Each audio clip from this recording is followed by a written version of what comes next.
नमस्कार. आज आपण बनवणार आहोत भाजणी चकली. तर चकलीच्या कलरवरूनच समजलं असेल तुम्हाला की चकली किती छान झालेली आहे. तर कुठेही व्हिडिओ स्किप न करता पूर्ण बघा.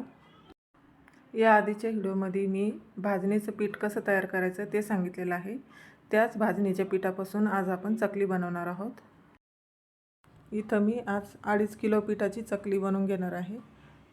सर्व साहित्य मोजून घेतल्यावर आपली चकली कुठेही बिघडत नाही. त्यामुळे आपल्याला सर्व साहित्य मोजून घ्यायचं आहे. आपली जर भाजणी छान खमंग भाजलेली असेल, सर्व काही पिठावरच अवलंबून असतं. त्यामुळे ज्या ताईनं माझा आधीचा व्हिडिओ बघितला नसेल भाजणीचं पीठ कसं तयार करायचं तर नक्की बघा.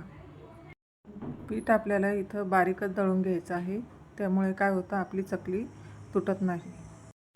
इथं मी आता तेल घेत आहे मोहन. आपल्याला मोहनसाठी तेल कमीच घ्यायचं आहे. आपण जर जास्त तेल घेतलं तर आपली चकली तेलकट होऊ शकते. त्यामुळे आपल्याला तेल कमीच ठेवायचं आहे. चकलीचं पीठ भिजवण्यासाठी आपल्याला पाणी घ्यायचं आहे. इथं मी 4.5 तांबे पाणी घेतलेलं आहे. साधारण हे तांबे सगळ्यांच्याच घरात असतात. तर 1 किलोला 1.5 तांबे असं पाणी घ्यायचं आहे. यापेक्षा जास्त पाणी घेऊ नका, नाहीतर चकली नरम पडू शकते. आता मी इथं मीठ मोजून घेत आहे. तर इथं मी पोहे खायच्या चमच्याने असे 7 चमचे मोजून घेतलेले आहे. त्यानंतर मिरची मोजून घ्यायची आहे. मिरची पण मी पोहे खायच्या चमच्याने 7 चमचे मोजून घेतलेली आहे. मिरची तुम्ही कमी अधिक करू शकता. मी इथं आता ओवा घेतलेला आहे. ओवा 2 चम्मच घेतलेले आहे. आणि तीळ मोजून घेतो आहे.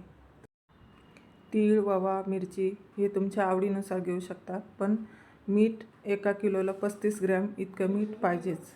त्यापेक्षा मीठ जास्त घेऊ नका, नाहीतर चकली आपली खारट होऊ शकते. तर इथं मी पाण्याला उकळी आलेली आहे. तर हे सर्व मसाले यामध्ये टाकून घेत आहे. 2 ते 3 मिनटं आपण असं उकळून घेऊया. त्यानंतर खाली उतरून घ्यायचं आहे आपल्याला. यामध्ये आपल्याला सर्व पीठ असं टाकून घ्यायचे आहे. सर्व एकत्रच टाकून घ्यायचं आहे पूर्ण पीठ. त्यानंतर आपल्याला हे पीठ मिक्स करून घ्यायचं आहे. पीठ मिक्स करायला कधीच घाई करायची नाही. पूर्ण पीठ असं मिक्स झालं पाहिजे. पीठ छान मिक्स झालं की आपली चकली ना खुसखुशीत होते.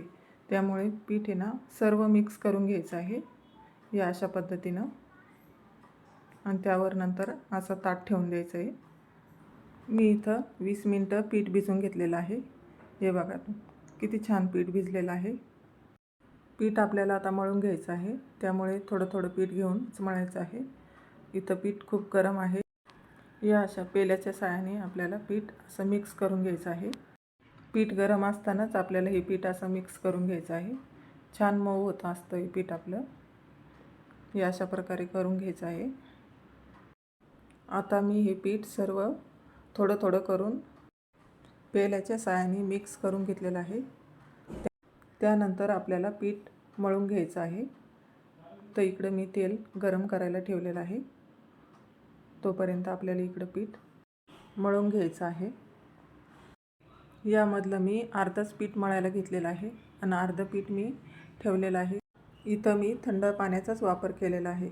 खूप जास्त जर आपण पीठ मळून ठेवलं तर आपली चकली लाल पडू शकते. त्यामुळे खूप जास्त पीठ मळून ठेवायचं नाही. या अशा पद्धतीनं पीठ मळून घ्यायचं आहे. जास्त घट्ट पण मळायचं नाही. आपण ज्वारी बाजरीची भाकर करतो त्यासारखंच पीठ मळून घ्यायचं आहे. साच्यात भरण्यासाठी खूप जास्त असे हुंडे बनवून ठेवायचे नाही. एकच हुंडा मळून घ्यायचा आणि तो पण चांगला मळून घ्यायचा, कारण की आपली मग चकली तुटत नाही कुठंच. बघू शकता तुम्ही चकली कुठेही आपली तुटत नाही आहे. चकली पाडण्यासाठी असं ताट घ्यायचं आहे. या अशा ताटावर चकली छान पाडली जाते आपली. आणि इथं मी हा जो साचा घेतलेला आहे, या साच्याने तर खूपच छान चकली पडते. जास्त काही महाग नसतो हा साचा. ही अशी चकली सर्व पाडून घेतलेली आहे. तेल आपलं आता गरम झालेलं असेल तर आपण चकली तेलामध्ये सोडून घेऊया. छान तेल असं गरम होऊन द्यायचं आहे आणि गॅस फुलच ठेवायचा आहे. चकली सोडल्यावर पण गॅस कुठेही कमी करायचं नाही आपल्याला, नाहीतर मग आपली चकली तेलकट होऊ शकते किंवा नरम पडू शकते. मी इथं दोन्ही साईडना 2 कढया ठेवलेल्या आहे, कारण की माझा फूड बिझनेस असल्यामुळे मला खूप जास्त चकली बनावं लागते. तर इकडं पण तेल तापलेलं आहे, इकडं पण मी चकली सोडून घेत आहे. इथं मी दोन्ही कढयांमध्ये 1-1 लिटरच तेल घेतलेलं आहे आणि तेल चांगल्याच क्वालिटीचं घ्यायचं आहे आपल्याला. मी इथं सिल्वर ड्रॉपचं तेल वापरते. कधीही चकलीला चांगल्या क्वालिटीचंच तेल वापरायचं, नाही तर मग आपली चकलीला वास सुटू शकतो किंवा मग चकली आपली लवकरच खराब होऊ शकते. त्यासाठी आपल्याला इथं चांगल्या क्वालिटीचंच तेल वापरायचं आहे. चकली आपली तळून झालेली आहे. चकलीचं तेल असं शांत झालं की समजायचं आपली चकली तळून झालेली आहे. इथं मी सर्व छोट्या मोठ्या स्टेप सांगितलेल्या आहे, ते सर्व लक्षात ठेवा, कारण की त्याच उपयोगी पडणार आहे. बघू शकता इथं चकली किती सुंदर कलर आलेला आहे चकलीला. अजिबात तेलकट होत नाही चकली. बघू शकता कुठेही तेल हाताला लागत नाही. या अशा प्रकारे पॅकिंग करावं लागते. अर्धा किलो पावशेरमध्ये पॅकिंग केलेली आहे. बघू शकता किती छान पॅकिंग झालेली आहे. तर कशी वाटली आपली खमंग खुसखुशीत चकली? तर ज्या ताईंना बिझनेस करायचा आहे त्या ताईंना खरंच खूप उपयोगी आहे हा व्हिडिओ. आणि ज्यांना कोणाला जर ऑर्डर करायची असेल तर त्यांनी मला कमेंटमध्ये सांगावे. व्हिडिओला लाईक करा, सबस्क्राईब करा. थँक्यू.